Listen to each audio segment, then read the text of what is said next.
আমাদের আসল একটাই মন্ত্র, স্বামীজির মন্ত্র, চোরৈবতী চোরৈবতী চোরৈবতী। আমাদের মন্ত্র একটাই হোক নরেন্দ্র মোদীজির মন্ত্র, সবকা সাথ, সবকা বিকাশ, সবকা বিশ্বাস, সবকা প্রয়াস। এটাই হোক আগামী দিনে আমাদের মন্ত্র। আসুন পশ্চিম বাংলাকে মোদীজির আদর্শে, তার নেতৃত্বে নবনির্মাণ করি। কেন্দ্র রাজ্য যৌথ ভাবে কাজ করে আমরা মানুষের প্রত্যাশা পূরণ করি। এটাই হোক আজকের দিনে আমাদের সংকল্প। খুব সঠিকভাবে মাননীয় অমিত শাহজি বলেছেন যে আমরা ভয় কাটাতে পেরেছি। মোদীজি দিয়েছেন ভরসা, দেখিয়েছেন স্বপ্ন, আর অমিত শাহজির নেতৃত্বে আমরা ভয় কাটাতে পেরেছি। নীতিন নবীনজির নেতৃত্বে ভারতীয় জনতা পার্টির সংগঠন এই নির্বাচনে গুরুত্বপূর্ণ ভূমিকা নিয়েছে। শুধু পশ্চিম বাংলার বিজেপি কর্মী নেতারা নন, আসমুদ্র হিমাচল ভারতীয় জনতা পার্টির প্রত্যেকটি কর্মী, বিচারধারার সঙ্গে যুক্ত ব্যক্তিরা আমাদের যেভাবে সহযোগিতা করেছেন, শ্রমিকটাকে যেভাবে সহযোগিতা করেছেন, আমি তাদের সবাইকে অন্তর থেকে প্রণাম জানাতে চাই।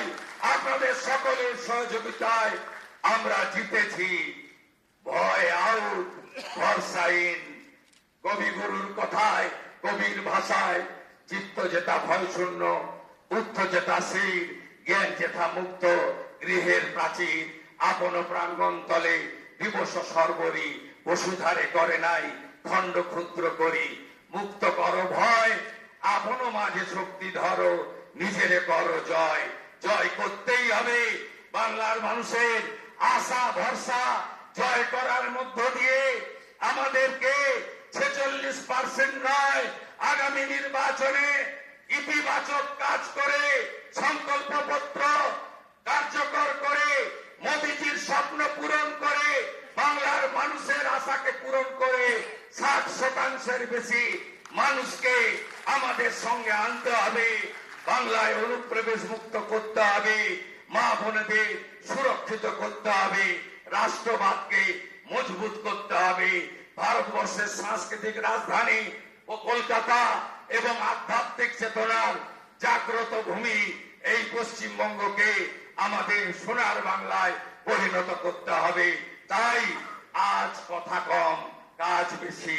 যে গুরু দায়িত্ব আপনারা দিয়েছেন পালন করার চেষ্টা করব, এবং আমি নয়, আমরা আমরা আমরা আমরা আমরা আমরা সংগঠন সর্বোপরি। সবাইকে ধন্যবাদ জানিয়ে আমার কথা এখানে শেষ করলাম। ভারত মাতা কি, কালী মাতা কি, গঙ্গা মাতা কি, জয় জয়।